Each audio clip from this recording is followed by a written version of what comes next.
ओम शांति, ओम शांति। ये अगस्त मास हम सब की अति मीठी प्यारी प्यारी दादी प्रकाश मणि जी का मास। हम सभी बहुत प्यार से स्नेह से दादी जी को याद भी करते हैं और दादी जी द्वारा मिली हुई शिक्षाओं को, उनके अनुभवों को, उनके मार्गदर्शन को सामने रखते हुए अपनी ऐसी श्रेष्ठ जीवन भी बनाते हैं।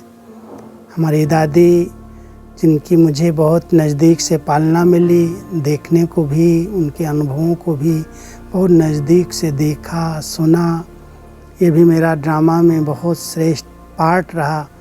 जो 72 में जब मैं मधुबन में आया तो पहला इंटरव्यू मैंने दादी जी को ही दिया, क्योंकि जो पांडव भवन के अंदर बाबा की कुटिया के पास झूला पड़ा हुआ है, मुझे वो दृश्य बार बार याद आता है। मैं तो बहुत छोटा था, 15 साल की उम्र थी, 9th क्लास में मैं पढ़ता था।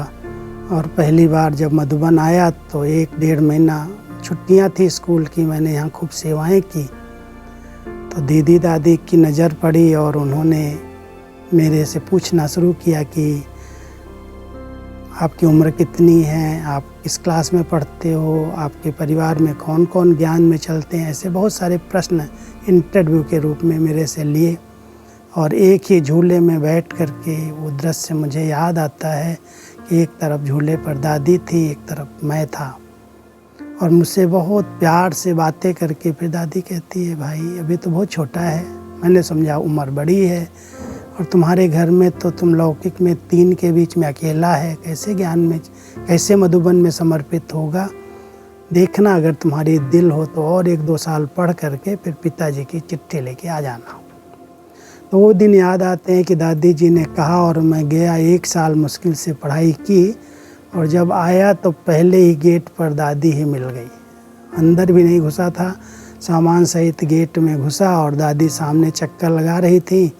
मेरे को कहती है, तुम आ गया क्या, तुमको छुट्टी मिल गई, दिखाओ चिट्ठी कहाँ है। और जब मैंने चिट्ठी दिखाई तो पिताजी की चिट्ठी पढ़ के दादी बहुत खुश हुई। उन्होंने क्या लिखा था, उनको बहुत निश्चय था बाबा में, समय में। उन्होंने एक शब्द लिखा था जो ज़रूर आप सब ध्यान दें। उन्होंने लिखा था कि जब संगम युग पर इस कलयुग को परिवर्तन करने के लिए, स्वर्ग की नई दुनिया बनाने के लिए भगवान इस धरा पर आए और उसमें हमारे बच्चों को सहयोगी बनने का गोल्डन चांस मिले, इससे बड़ा भाग्य मेरा क्या होगा। मुझे बहुत खुशी है, आप ज़रूर इनको अपने साथ सेवा में लगाओ और अगर दादी संभव हो तो मुझे भी चांस दे देना। ऐसे शब्द दादी ने जब पढ़े, कहती अच्छा तेरे पिताजी को इतना निश्चय है, हाँ जाओ सेवा करो, रखो। और मैं सेवा में लग गया। उसके बाद पिताजी, चाचा जी सब समर्पित हो गए, लेकिन दादी जी की बहुत पालना प्यार, क्योंकि जब मैं मुरली टाइप करना शुरू किया, मुरली की सेवाएं जब हमें मिली तो दादी तो मुरली सुनाने में नंबर 1 थी।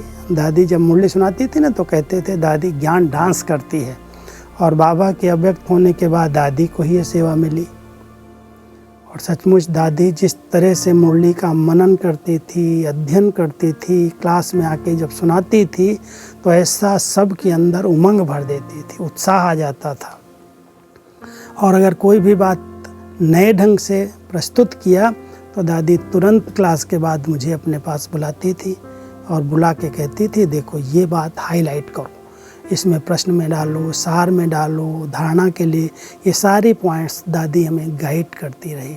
समय पर समय मुरली की सेवा में और नवीनता आए और सबके अंदर उमंग उत्साह भरे। ऐसे जब भी दादी बुलाती थी तो कुछ न कुछ मुरली के विषय में ज़रूर सुनाती थी। साथ साथ वैसे तो दादी थी, लेकिन एक माँ के रूप में, एक बहुत स्नेह की पालना देने में नंबर 1 थी। मैंने देखा दादी जी को बाबा से इतना प्यार, सेवाओं से इतना प्यार, यज्ञ से इतना प्यार, जो दादी को मैंने 3 स्वरूपों में अनुभव किया। जो देवियों की पूजा होती है ना, मैं 3 स्वरूप दादी के प्रैक्टिकल सुनाता हूँ।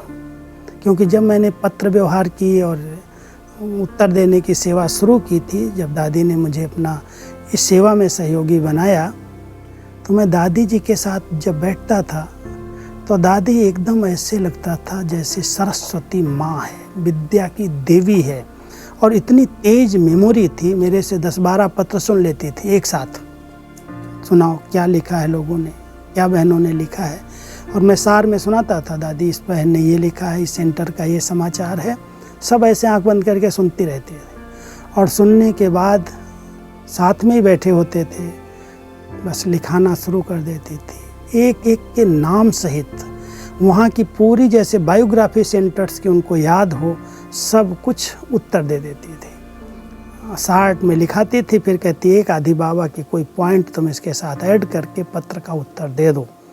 तो सरस्वती माँ की तरह एकदम विद्या की देवी, इतनी उनकी शार्प बुद्धि, एक एक को सामने रख करके उनको जैसे देखते हुए उनके नाम को, उनके कर्तव्यों को, उनकी विशेषताओं को वर्णन करते उनके बारे में पत्र लिखाना, उत्तर देना।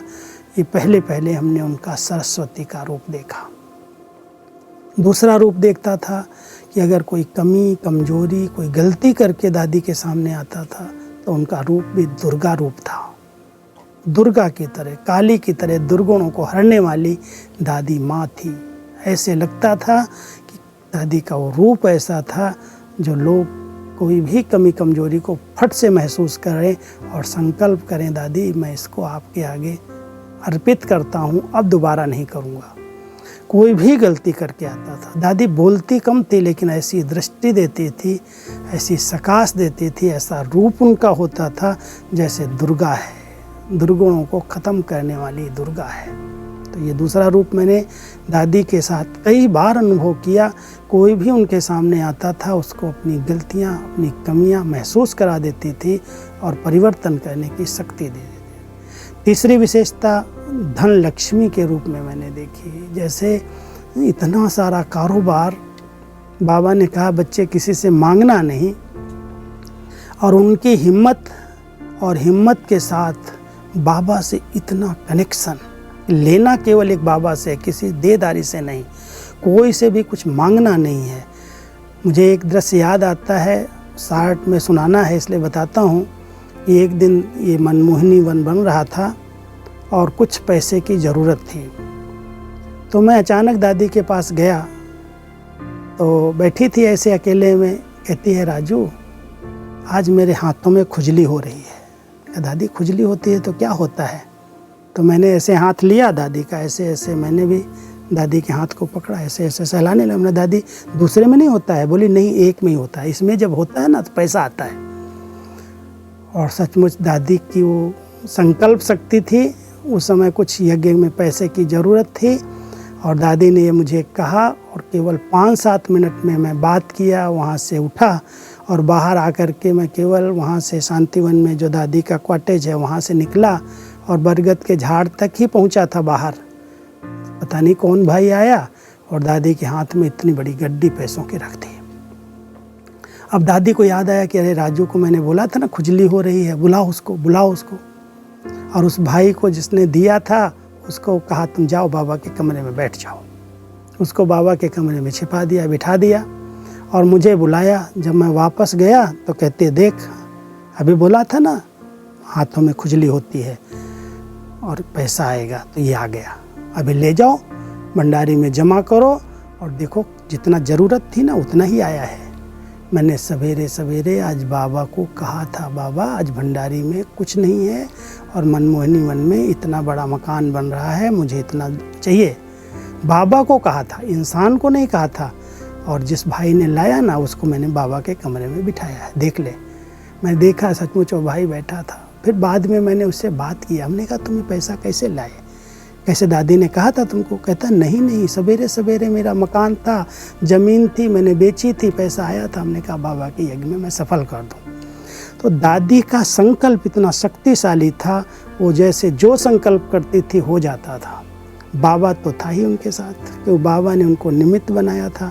दीदी दादी की जोड़ी की कहानी तो बहुत सुनी है आप सब ने, कितने वर्षों तक दीदी दादी ने बाबा के यज्ञ को कैसे मिल कर के एक हो कर के, एक ने कहा दूसरे ने माना, इतना विस्तार किया, इतना सबको सम्मान दिया, इतना रिस्पेक्ट दे करके एक सूत्र में यज्ञ को बांध करके रखा।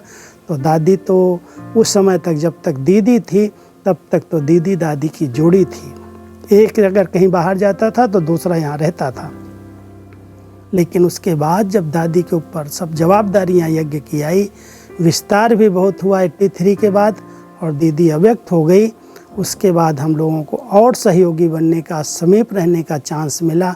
हर चीज़ में, हर बात में बुलाना, उनको पूछना, उनसे बात करना, और कोई भी सेवा होती थी, चाहे इतने पत्र आते थे, मुरली की सेवा थी, और स्थूल में भी कोई कार्य व्यवहार होता था, और दादी बुला करके बहुत प्यार से कहती थी, आप लोग यज्ञ रक्षक हैं।